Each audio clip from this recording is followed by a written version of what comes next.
New horizons in old Havana. With tourism on the rise, tens of thousands will visit the crumbling heart of the Cuban capital this year, especially from the United States. To meet the demand, new hotels are springing up and old ones are being refurbished. Certainly, one of the two candidates in the US presidential race has talked a lot of his background in hotel building, the other about hers in diplomacy. But after a year of seismic change in their relationship with Washington, many Cubans are asking what a Trump or a Clinton presidency will mean for the thaw in relations. For her part, Hillary Clinton has said the Cuba embargo needs to go once and for all. She's claimed she urged President Obama towards normalisation with Cuba while Secretary of State. But Cubans have lingering doubts and remember how her husband tightened restrictions on the island. As for Donald Trump, he said the concept of opening with Cuba is fine in a recent interview, but added that the US should have made a better deal.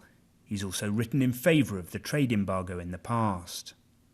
Truth be told, for most Cubans, there's very little to separate the two candidates.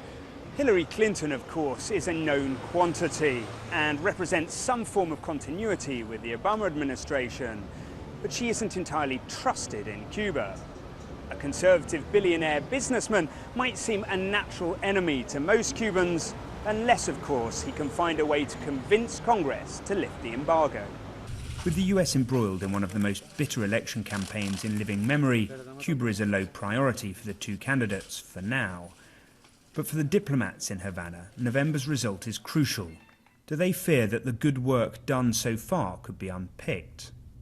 My wish is that when the campaign is over and the election is over and whoever is elected president is in the White House, he or she will recognize the value of the direction that we have taken and will wish to continue it. The Cubans too are remaining tight-lipped for the time being. When you look at the polls, the majority of the American population and the Cuban-American community are in favor of the normalization of relations between Cuba and the United States. So I expect that their opinion will be taken into account in the future. Some think as Cuba moves its economy towards tourism, it could benefit from having a hotel businessman in the White House. Others here want something closer to the Obama administration.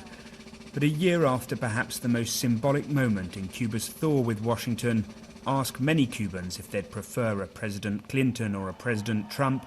Neither, they answer. Will Grant, BBC News, Havana.